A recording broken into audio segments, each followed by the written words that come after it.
Friends, welcome to target online exam. आज हम discuss करेंगे जितने भी आप सभी के बीपीएससी टीआरई फर्स्ट टीआरई 2 में क्वेश्चंस पूछे गए हैं और बीपीएससी के द्वारा फिर आप सभी लोग देख पा रहे हैं बीपीएससी स्कूल में क्वेश्चंस पूछे गए हैं। साथ में यहाँ पर आप सभी के बीपीएससी प्री में क्वेश्चंस पूछे गए हैं, सभी का हम डिस्कस करने वाले हैं। तो आप सभी लोग वीडियो को लास्ट तक जरूर देखिएगा, इंपॉर्टेंट क्वेश्चन है आपके एग्जाम में, यहाँ से क्वेश्चन पूछे जा सकते हैं और आप लोगों को एक आइडिया भी लग जाएगा कि आपके एग्जाम में किस टॉपिक से कितने क्वेश्चन पूछे गए हैं। चैनल पर पहली बार आए हैं तो प्लीज आप सभी लोग चैनल को सब्सक्राइब करके बेल आइकन प्रेस कर लीजिएगा, इससे नोटिफिकेशन आप सभी को मिलता रहेगा। और प्लीज आप सभी लोग वीडियो लाइक जरूर कर दिया करिए, आपके एक लाइक करने से बहुत ज्यादा मोटिवेशन मिलता है। तो चलिए स्टार्ट करते हैं। ये क्वेश्चन आप सभी का बीपीएससी टीआरई 2 में पूछा गया है। ऑल इंडिया किसान सभा के पहले अधिवेशन में कौन अध्यक्ष थे? तो यहाँ पर आपका आंसर बी सही हो जाएगा, सहजानंद सरस्वती। यहाँ पर इनके बारे में डिटेल देख सकते हैं हम, क्वेश्चंस के साथ साथ डिटेल भी यहाँ पर देखेंगे। तो जो 1936 में कांग्रेस के लखनऊ अधिवेशन हुआ है, इसमें अखिल भारतीय किसान सभा का गठन किया गया है। अखिल भारतीय किसान सभा का गठन कब किया गया है? तो 1936 में जो कांग्रेस का लखनऊ अधिवेशन है इसमें हुआ है, जिसके पहले अध्यक्ष सहजानंद सरस्वती थे। और इस सभा ने एक किसान घोषणा पत्र भी जारी किया, जिसमें जमींदार उन्मूलन और सभी किराएदारों के लिए अधिकारों की इसमें मांग की गई है। तो यहाँ पर आप सभी लोग ध्यान रखिएगा, इंपॉर्टेंट पॉइंट है। इसके बाद में क्वेश्चन नंबर नेक्स्ट है, जो कि ये आपका पूछा गया है बीपीएससी प्री में 2023 में क्वेश्चन पूछा गया है। चंपारण आंदोलन की जो जन आंदोलन की ब्रिटिश सरकार ने इस मुद्दे के समाधान के लिए कौन सा कदम उठाया है? तो ये कदम उठाया है चंपारण कृषि समिति की स्थापना की है।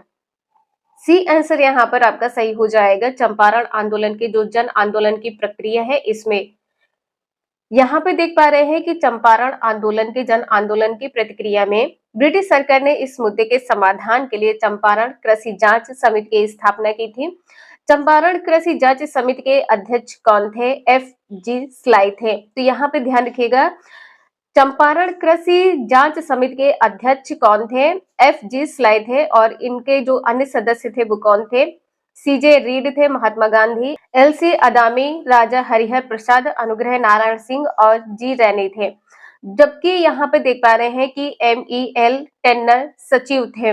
जो एम ई एल टेन्नर है ये क्या थे? सचिव थे। बाद में राजा हरिहर प्रसाद के खराब स्वास्थ्य के कारण उनके स्थान पर महाराजा कृत्यानंद सिंह को सदस्य बना दिया गया। तो यहाँ पर आप सभी लोग ध्यान रखिएगा, इंपॉर्टेंट पॉइंट है, एग्जाम में पूछा जा सकता है। इसके बाद में है क्वेश्चन नंबर नेक्स्ट है, निम्नलिखित में से किस आंदोलन में महात्मा गांधी ने भूख हड़ताल को हथियार के रूप में सर्वप्रथम प्रयोग किया था? तो अहमदाबाद हड़ताल। और जो अहमदाबाद हड़ताल है ये कब हुआ था? तो 15 मार्च 1918 में हुआ था। यहाँ पर देख पा रहे हैं कि इस भूख हड़ताल का जो प्रमुख कारण था, मिल मालिकों एवं मजदूरों के बीच प्लेग बोनस विवाद था। तो विवाद कौन सा था? प्लेग बोनस विवाद था। वर्ष 1917 में अहमदाबाद में प्लेग फैल जाने के कारण मिल मजदूरों ने पलायन करना शुरू कर दिया, जिसे रोकने हेतु मिल मालिकों द्वारा मजदूरों को प्रतिमाह प्लेग बोनस देना शुरू कर दिया। इस बीमारी के प्रकोप में कुछ कमी आने पर मिल मालिकों द्वारा दिए गए बोनस को बंद कर दिया गया। तो जो बोनस बंद कर दिया गया था, यही यहाँ पर कारण था। मजदूरों ने जो ये पलायन है कब शुरू किया था? तो 1917 में अहमदाबाद में शुरू किया था, इसे ध्यान रखिएगा। इसके बाद में है बंकिम चंद्र चट्टोपाध्याय के आनंद मठ में किस विद्रोह का उल्लेख है? सन्यासी विद्रोह का उल्लेख है। ए आंसर यहाँ पर सही हो जाएगा, सन्यासी विद्रोह।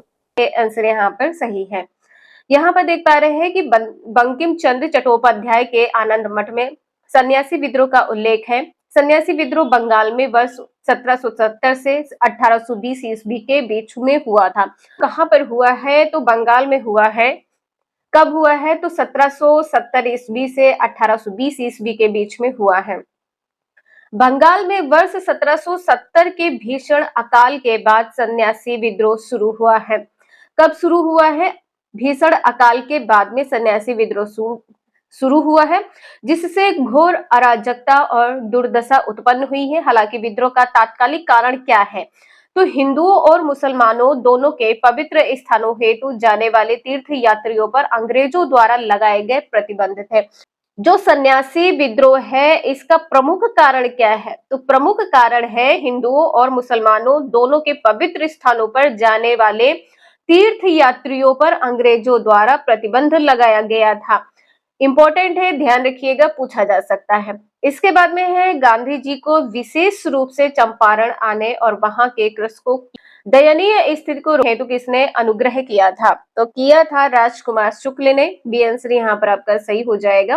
किसी क्वेश्चन में कोई डाउट है तो प्लीज आप सभी लोग कमेंट करके जरूर पूछ लीजिएगा।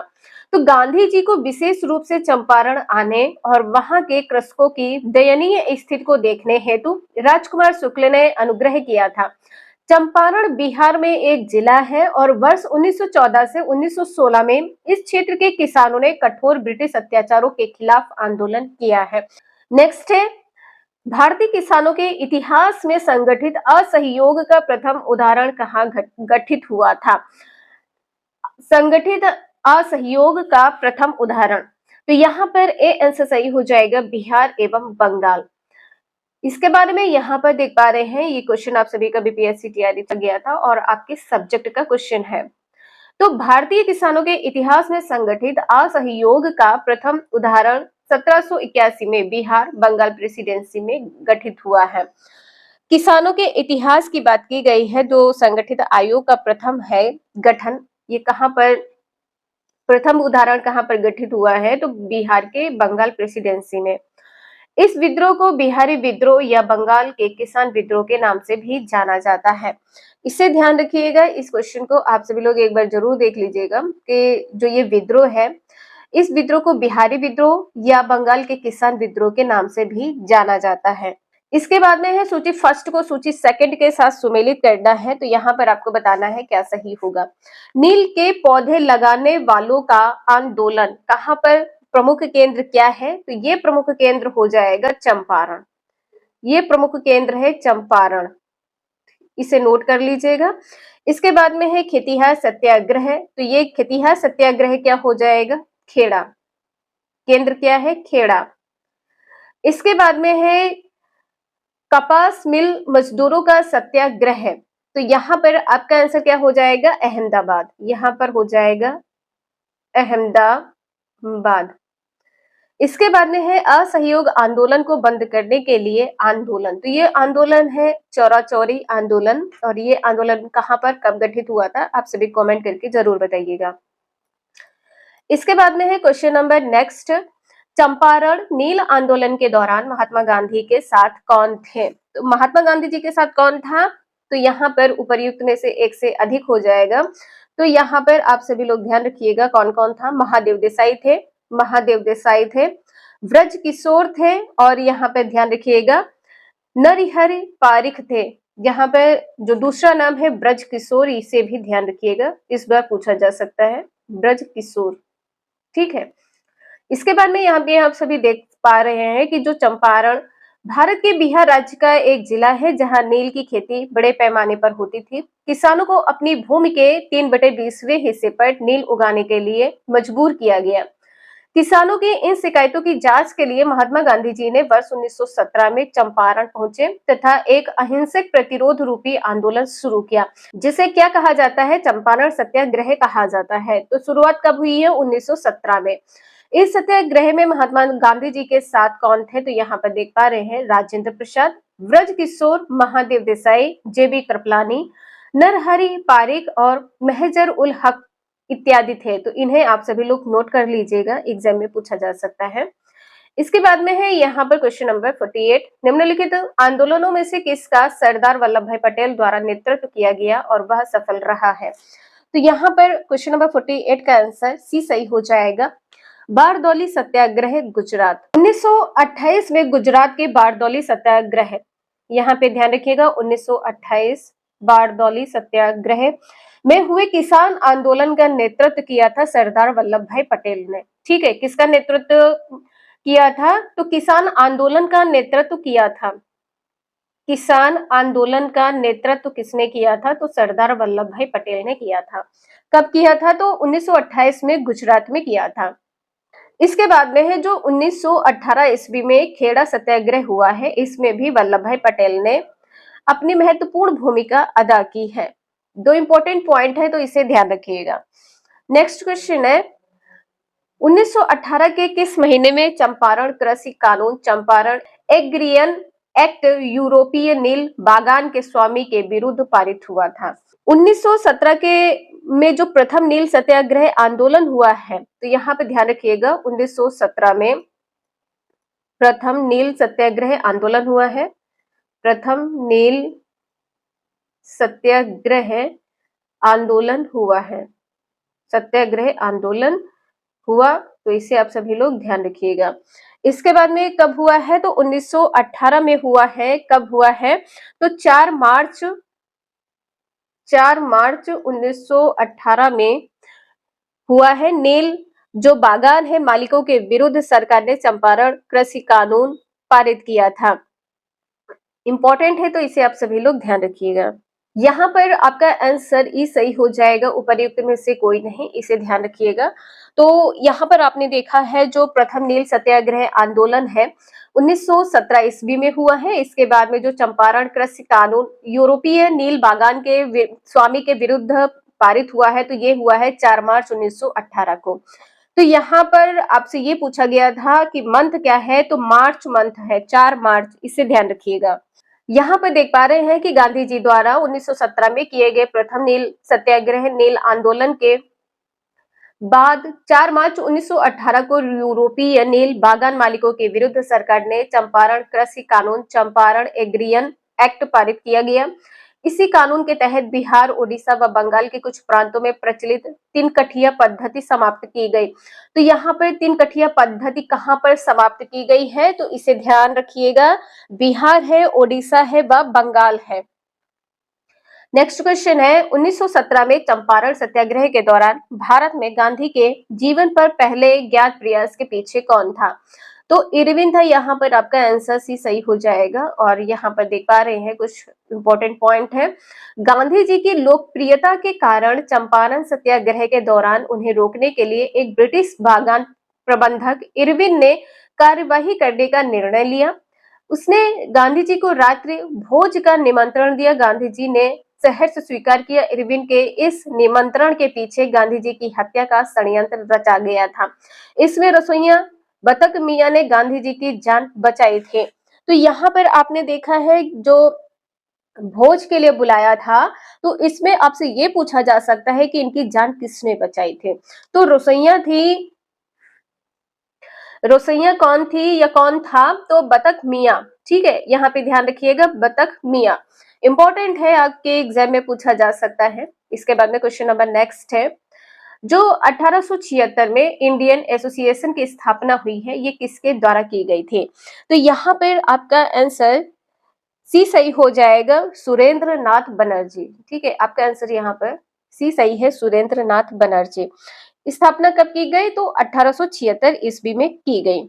जो सुरेंद्र नाथ बनर्जी हैं, इनको किस दल का नेता समझा जाता था? तो गरम दल का नेता समझा जाता था। ठीक है, गरम दल का नेता समझा जाता था, ध्यान रखिएगा।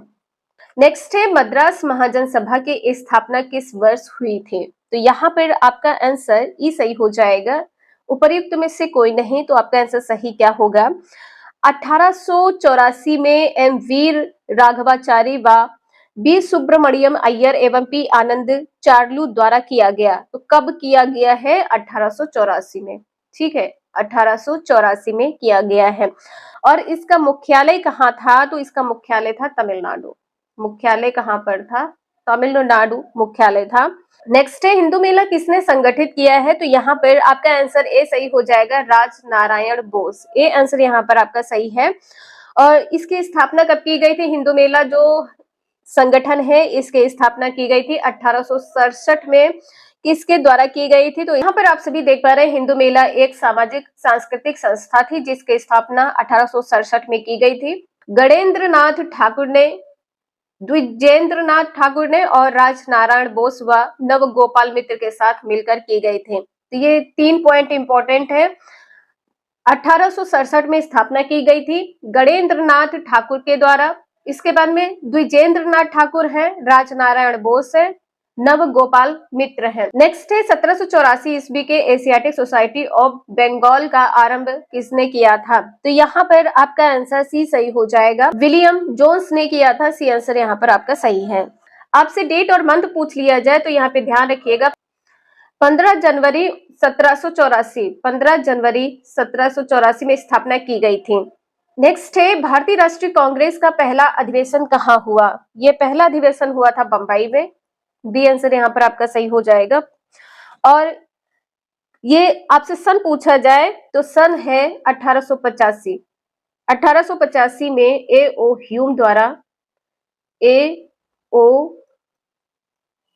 ह्यूम द्वारा भारतीय राष्ट्रीय कांग्रेस की स्थापना की गई थी और इसका जो पहला अधिवेशन है दिसंबर 1885 में हुआ था। पहला अधिवेशन कब हुआ था?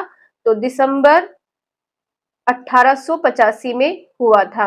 यहाँ पर आप सभी देख पा रहे हैं कि 1885 में ए ओ ह्यूम ने भारतीय राष्ट्रीय कांग्रेस की स्थापना की थी। इसका पहला अधिवेशन दिसंबर 1885 में व्योमेश चंद्र बनर्जी की अध्यक्षता में बंबई में हुआ तथा यहाँ पर 1886, 1887 में दूसरा व तीसरा अधिवेशन हुआ है।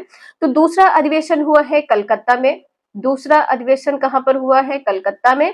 तीसरा अधिवेशन कहाँ पर हुआ है? क्वेश्चन नंबर नेक्स्ट है, भारतीय राष्ट्रीय कांग्रेस की प्रथम महिला अध्यक्ष कौन थे? तो यहाँ पर आप सभी को पता है एनी बेसेंट थी। आपका आंसर यहाँ पर बी सही हो जाएगा, एनी बेसेंट। इनके बारे में कुछ इंपॉर्टेंट पॉइंट है तो जरूर देख लीजिए। भारतीय राष्ट्रीय कांग्रेस की प्रथम महिला अध्यक्ष एनी बेसेंट थी। 1917 में कलकत्ता में आयोजित भारतीय राष्ट्रीय कांग्रेस के अधिवेशन में अध्यक्ष बनाया गया था। कब बनाया गया था? 1917 में कलकत्ता के अधिवेशन में। नेक्स्ट है 1912 में पटना में होने वाले भारतीय राष्ट्रीय कांग्रेस के अधिवेशन के अध्यक्ष कौन थे? तो यहाँ पर आपका आंसर कैसे हो जाएगा? A R N Mudholkar. A answer यहाँ पर आपका सही हो जाएगा। नेक्स्ट है लखनऊ समझौता कब हुआ है? तो लखनऊ समझौता हुआ है, यहाँ पर बी आंसर सही हो जाएगा 1916 में।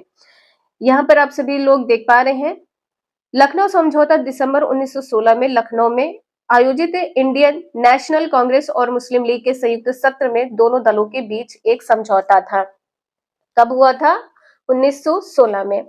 नेक्स्ट है भारतीय राष्ट्रीय कांग्रेस का गया अधिवेशन किस वर्ष हुआ? गया अधिवेशन पूछा है तो यहाँ पर आपका आंसर ए सही हो जाएगा 1922 में।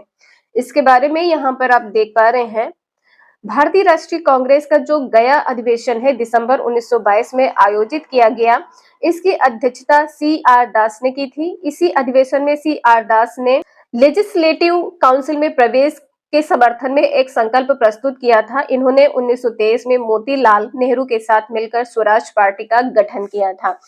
तो स्वराज पार्टी का गठन किसने किया था? मोतीलाल नेहरू के साथ मिलकर सी आर दास ने किया था। ध्यान रखिएगा, एग्जाम में पूछा जा सकता है। इसके बाद में है क्वेश्चन नंबर 60, 1922 में आयोजित भारतीय राष्ट्रीय कांग्रेस के गया अधिवेशन के अध्यक्ष कौन थे? तो यहाँ पर आपका आंसर ए सही हो जाएगा, चित्तरंजन दास थे। ये आंसर यहाँ पर आपका सही हो जाएगा। तो आज के लिए इतना ही, मिलते हैं नेक्स्ट क्लास में। वीडियो यूजफुल लगे लाइक करें, चैनल को सब्सक्राइब करें एंड शेयर करें। Thank you for watching this video.